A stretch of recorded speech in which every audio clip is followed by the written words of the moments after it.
1 Timothée, chapitre 2.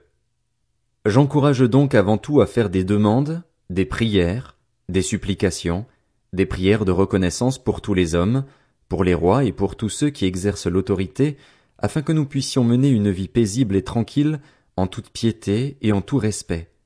Voilà ce qui est bon et agréable devant Dieu notre Sauveur, lui qui désire que tous les hommes soient sauvés et parviennent à la connaissance de la vérité. En effet, il y a un seul Dieu et il y a aussi un seul médiateur entre Dieu et les hommes, un homme, Jésus-Christ, qui s'est donné lui-même en rançon pour tous.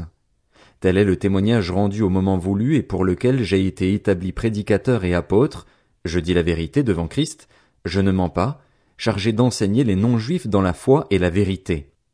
Je veux donc que les hommes prient en tout lieu en élevant des mains pures, sans colère ni arrière-pensée. De même, je veux aussi que les femmes, habillées d'une manière décente, se parent avec pudeur et simplicité, non avec des tresses, de l'or, des perles ou des toilettes somptueuses, mais plutôt avec des œuvres bonnes, comme cela convient à des femmes qui affirment honorer Dieu. Que la femme s'instruise paisiblement, dans une entière soumission. Je ne lui permets pas d'enseigner et de dominer sur l'homme, mais je lui demande de garder une attitude paisible. En effet, Adam a été formé le premier, Ève ensuite. Et Adam n'a pas été trompé, alors que la femme, trompée, s'est rendue coupable d'une transgression. Cependant, elle sera sauvée à travers sa descendance si elle persévère avec simplicité dans la foi, l'amour et la progression dans la sainteté. 1 Timothée, chapitre 3. Cette parole est certaine. Si quelqu'un aspire à la charge de responsable, c'est une belle tâche qu'il désire. Il faut donc que le responsable soit irréprochable, fidèle à sa femme, sobre, réfléchi, réglé dans sa conduite, hospitalier, capable d'enseigner. Il ne doit pas être buveur, violent ni attiré par le gain, mais au contraire doux, pacifique et désintéressé. Il faut qu'il dirige bien sa propre maison et qu'il tienne ses enfants dans la soumission et un entier respect. En effet, si quelqu'un ne sait pas diriger sa propre maison, comment prendra-t-il soin de l'Église de Dieu? Il ne doit pas non plus être un nouveau converti, de peur qu'aveuglé par l'orgueil il ne tombe sous le même jugement que le diable. Il faut enfin qu'il reçoive un bon témoignage de la part des gens de l'extérieur, afin de ne pas tomber dans le discrédit et dans les pièges du diable. Les diacres eux aussi doivent être respectables, n'avoir qu'une parole et ne pas s'adonner à la boisson ni être attirés par le gain. Ils doivent garder le mystère de la foi avec une conscience pure. Qu'on les mette d'abord à l'épreuve et qu'ils exercent ensuite leur ministère, s'ils sont sans reproche. De même, les femmes doivent être respectables, non médisantes, sobres, fidèles en tout. Les diacres doivent être fidèles à leurs femmes et bien diriger leurs enfants et leur propre maison. En effet, ceux qui ont bien rempli leur service gagnent l'estime de tous et une grande assurance dans la foi en Jésus-Christ. Je t'écris cela avec l'espoir de te rejoindre bientôt. Cependant, si j'ai du retard, tu sauras ainsi comment il faut se conduire dans la maison de Dieu qui est l'Église du Dieu vivant, pilier et soutien de la vérité. Et tous le reconnaissent, le mystère de la piété est grand. Dieu est apparu comme un homme, sa justice a été révélée par l'Esprit, il a été vu des anges, proclamé parmi les nations, on a cru en lui dans le monde, il a été élevé dans la gloire. 1 Timothée, chapitre 4. Mais l'Esprit dit expressément que, dans les derniers temps, certains abandonneront la foi pour s'attacher à des esprits trompeurs et à des doctrines de démons, car ils seront égarés par l'hypocrisie de menteurs dont la conscience est marquée au fer rouge. Ces gens-là interdisent de se marier et de consommer des aliments que Dieu a pourtant créés pour qu'ils soient pris avec reconnaissance par ceux qui sont croyants et qui ont connu la vérité. Tout ce que Dieu a créé est bon et rien ne doit être rejeté, pourvu qu'on le prenne dans une attitude de reconnaissance, car cela est rendu saint par la parole de Dieu et la prière. En exposant cela aux frères et sœurs, tu seras un bon serviteur de Jésus-Christ, nourri des paroles de la foi et du bon enseignement que tu as fidèlement suivi. Rejette les contes profanes de vieilles femmes. Exerce-toi plutôt à la piété. En effet, l'exercice physique est utile à peu de choses, tandis que la piété est utile à tout, car elle a la promesse de la vie présente et de la vie à venir. Voilà une parole certaine, digne d'être acceptée sans réserve.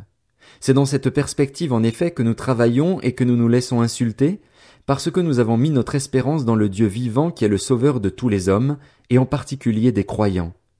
Transmets ces instructions et enseigne-les. Que personne ne méprise ta jeunesse, mais sois un modèle pour les croyants par tes paroles, ta conduite, ton amour, ton esprit, ta foi, ta pureté. En attendant que je vienne, applique-toi à lire les Écritures dans l'assemblée, à encourager, à enseigner.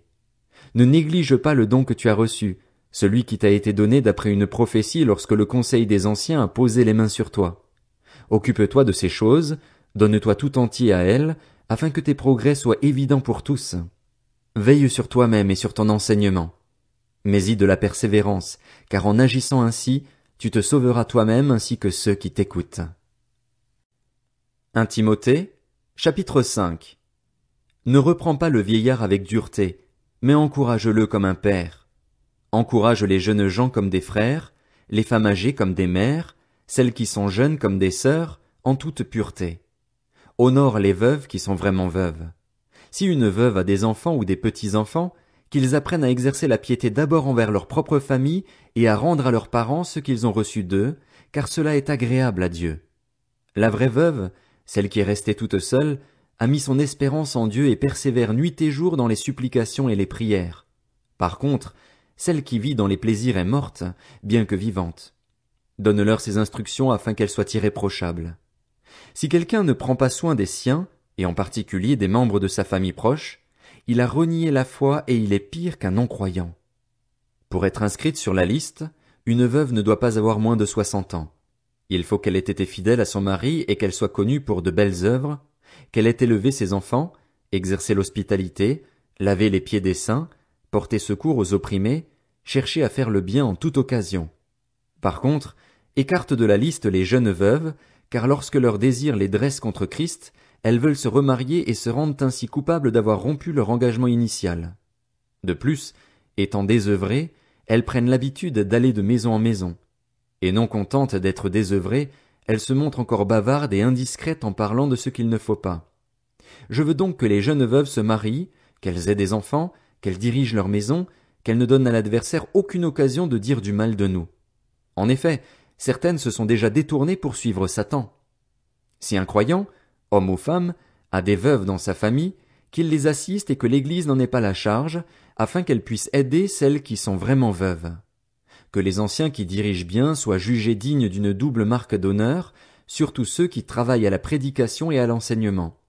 En effet, l'Écriture dit « Tu ne mettras pas de muselière au bœuf quand il foule le grain » et « L'ouvrier mérite son salaire ». N'accepte pas d'accusation contre un ancien, si ce n'est sur la déposition de 2 ou 3 témoins. Ceux qui pêchent, reprends-les devant tous, afin que les autres aussi éprouvent de la crainte. Je t'en supplie devant Dieu, devant le Seigneur Jésus-Christ et devant les anges élus, suis ses instructions sans préjugés et ne fais rien par favoritisme. Ne pose les mains sur personne avec précipitation et ne t'associe pas au péché d'autrui. Toi-même, garde-toi pur. Cesse de ne boire que de l'eau, prends un peu de vin à cause de ton estomac et de tes fréquents malaises. Les péchés de certains hommes sont évidents avant même qu'on les juge, mais chez d'autres ils ne se découvrent que par la suite. De même, les belles œuvres sont évidentes et celles qui ne le sont pas ne peuvent rester cachées.